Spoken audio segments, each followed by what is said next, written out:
Thanks to all of you for making the time to be here today. I really do appreciate it.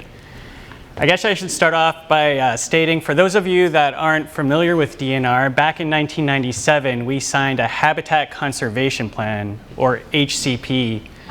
And I'd say one of the primary expectations from signing this Habitat Conservation Plan is that it would actually result in an expansion or increase of complex forest structure across the landscape.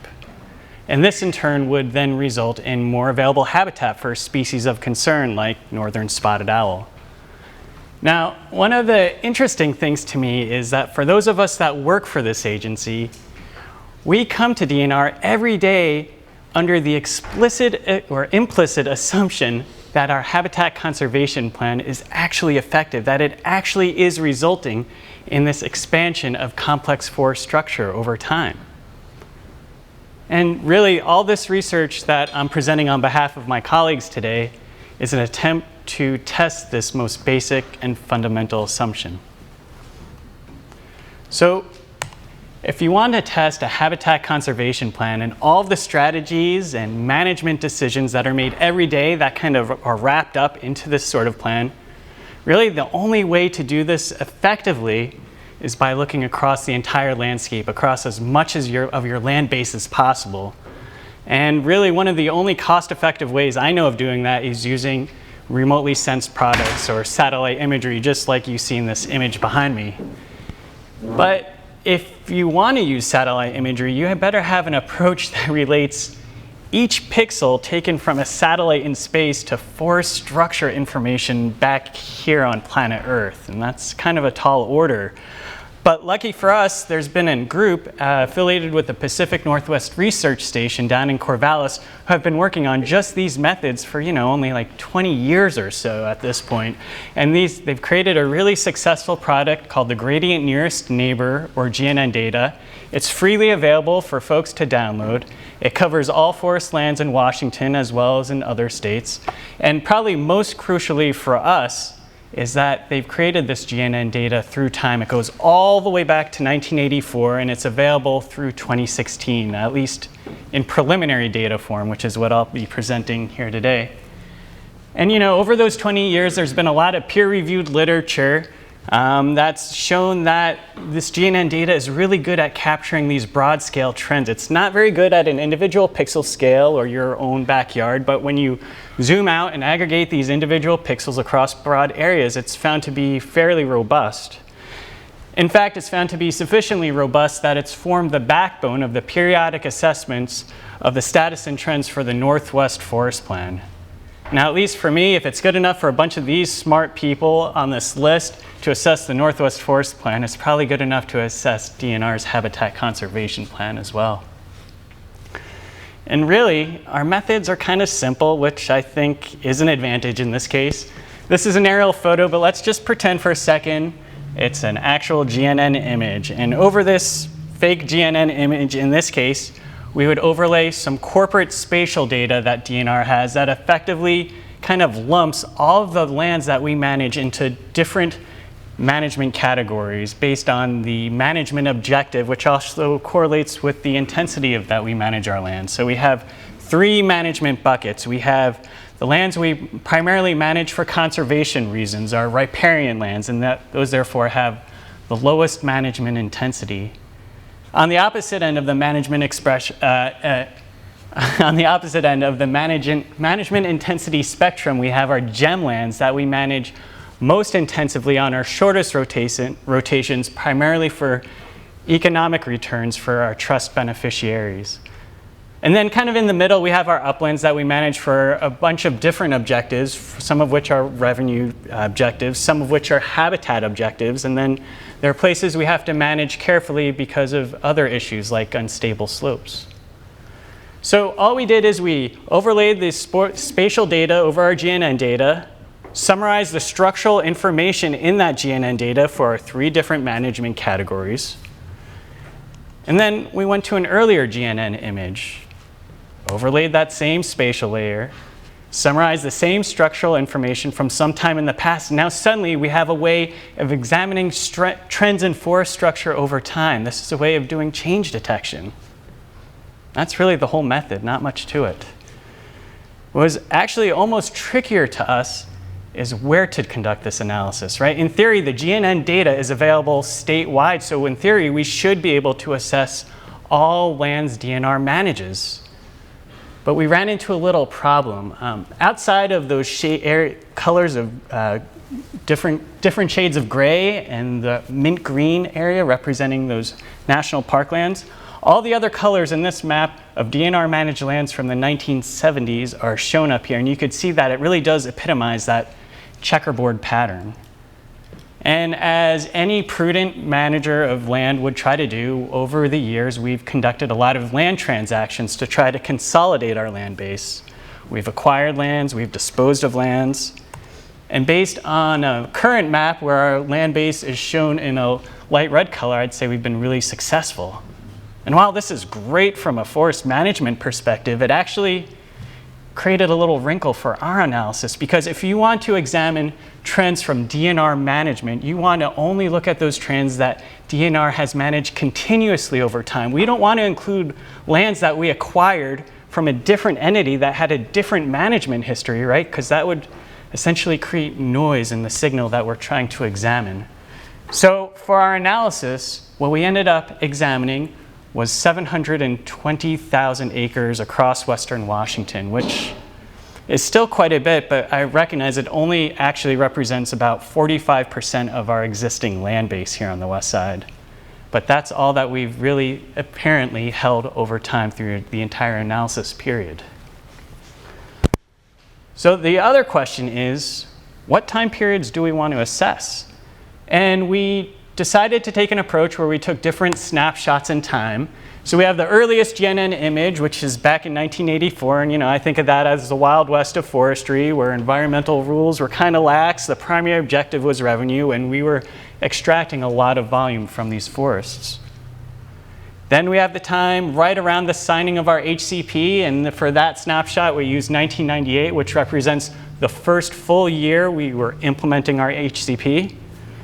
And then we have the most recent GNN data, which represents about 18 years of management following the signing of the HCP. And just as an aside, I'm trying to win as many cool points as I can with my kid, my 8-year-old, who's really nerding out on Star Wars, so that's why that's there.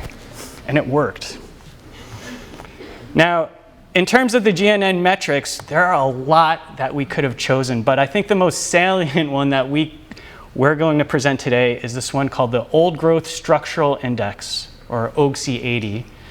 And OGC80 really represents a broad range of forest ages. It represents those stands that are about 80 years of age or so that we call mature forests. They've just kind of exited that stem exclusion mid-seral phase, and they're just starting to develop some of the characteristics that will eventually manifest themselves as true old-growth forests. So in addition to those stands that are about 80 years of age, it also includes old growth, representing stands that are many centuries old. So it's a pretty broad age class, but it actually overlaps pretty well with our nesting, roosting, and foraging habitat that DNR also strives to manage for northern spotted owls. So 3 management intensities, 3 time periods, 720,000 acres, old growth structural index. Now we could start to ask the question, how are we doing? And we're first going to ask this question for all of the lands we're able to assess outside of the OESF. And out of those gem lands, those lands we manage most intensively, back in 1984, we could see there are about 50,000 acres or so of our land base that was not OGC80, right? That was some sort of more simple structure. And on the other hand, we have about 30,000 acres or so that was OGC80 back in 84. By the time we signed the HCP, we see that things haven't really changed all that much. Things have stayed kind of flat in terms of those ratios of OGC80 and not OGC80. Since the signing of the HCP, on these lands we manage most intensively, the amount of structurally complex forest actually declined by about maybe 10,000 acres or so. And I don't know if anyone's blood pressure is changing or stomach is nodding up. Let me just first say that this is entirely what I would expect on these lands. And I'll explain why this is entirely within my expectations in a moment. But first, I want to clarify what this is not. We have a policy for sustainable forests, and within this document is a specific policy defining old growth here on the west side. We are not permitted to harvest old growth that meets this definition. So when we see a 10,000 acre decline in this more structurally complex forest, we're not talking about centuries old stands that are being harvested. We're talking about the harvest of the other end of this spectrum of OGC80, the mature forests. And that's entirely consistent with our policies. And in fact, for lands that you're managing primarily for an economic return for the trust, it shouldn't be surprising. So this is looking at total acres, but I have a graph up on the upper right that kind of annualized that change. So the way I kind of interpret this graph is if you look at the darkest bar on the right, that would be a way to interpret that would be to say that we've seen about a 300 acre loss of OGC80 every year since the signing of the HCP, right? That's just another way of interpreting the data. So that's what's happening on our gem lands outside of the OASF. How about those lands we manage primarily for conservation reasons, our riparian lands? Now, when we look at those, we see actually the opposite pattern. We only start to see an increase in OGC80, that more complex forest structure, since the signing of the HCP to the tune of roughly 950 acres every year. When we look at the uplands, we see a similar story. Only since the signing of the HCP have we seen an increase in complex structure on our uplands as well of about 830 acres a year.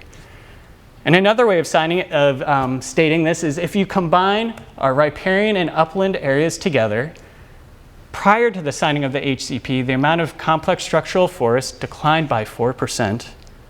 But since the signing of the HCP, we've seen a 22% increase. So there are a couple of other takeaways to me from this slide. One is that the GNN data is actually picking up distinct patterns based on the landscape objective, whether it's our gem lands or for our other land base. And it's not only picking up distinct patterns based on the land base, but it also seems to be picking up distinct patterns based on shifts in policy pre and post HCP. So in other words, this is really kind of validating what we would think and hope the GNN would be able to do. So that's what's happening outside the OASF, but we are at the Olympic Experimental State Forest Conference, so we should be asking how things are doing here more locally. And one of the things to know is that as an experimental state forest, our land designations are a little different here, meaning we don't have a gem land designation in the Olympic Experimental State Forest. That's why this graph of gem lands behind me is blank, at least in our corporate data. But we do still have riparian lands and uplands to examine. And when we look at trends in riparian areas in the OASF, we see things haven't really changed very much. We could be generous and say there's been kind of a modest increase in riparian OGC80 annually, but it's been fairly slight. When we look at the uplands, though, we see a slightly greater increase only since the signing of the HCP of about 200 acres or so a year. So there was an improvement, and going through the same math exercise as before, if we combine our riparian and upland areas, we saw a 9% decline in OGC80 prior to the HCP. Now remember, everywhere else on our land base, the decline was only 4%, so we're talking about a much greater decline within the OESF. Since the signing of the HCP, though, things have increased more modestly again, but they've still increased by about 5%. So why are trends a little different in the OESF? Well, there are probably a couple of reasons, and I'd be willing to hear some opinions from all of you during the break, but two of the reasons that we can think of off the top of our heads is that in the OESF, we're no longer separating out those gem lands, those lands we manage most intensively, right? So our uplands roll it all together, and when you combine those lands you manage most intensively with lands you manage less intensively, of course, those would start to dampen each other out, and so we'd expect the signal in the GNN data and the trend to be weaker. But I think what we also have to do is think about the management history specifically out here on the Olympic Peninsula. Up behind me now is a graph of volume removed for several decades for the Olympic region, which includes the OSF, but also the broader landscape out here. And what we can see is 30 to 60 years ago, there was a lot of volume being removed from this area. A lot. And if a lot of volume was being removed 30 to 60 years ago, you'd expect a lot of the stands on the landscape today to be 30 to 60 years old. And in fact, when we look at the age distribution of stands in the uplands in the OSF, that's exactly what we find. So it's not that the HCP hasn't been working in the experimental state forest. It's just there hasn't been enough time yet because of the way these lands were managed in the past for a lot of these acres to trigger that OGC 80 threshold. But given this pattern, I'd say in the next several decades, we'll probably start to see an influx of area and acres hitting that threshold here as well, as we're starting to see elsewhere in the landscape. So to summarize, it sure starts to seem like our HCP actually is effective, and I feel more confident saying that now that I've tested that assumption. And I feel a little silly because I jokingly or half-jokingly call this analysis the quantification of the obvious, right? Trees grow and age every year, and as they grow and age, we'd expect this sort of trend to happen, right? It's almost no duh, at least if you work for DNR. But I've also been thinking this morning that maybe a more humbling way to think about it is that all of the individual decisions DNR staff make every day, every week, month, year, over the years is cumulatively having a profound and incredible impact on the landscape. And we'd expect that impact from all the good work DNR does to continue into the future.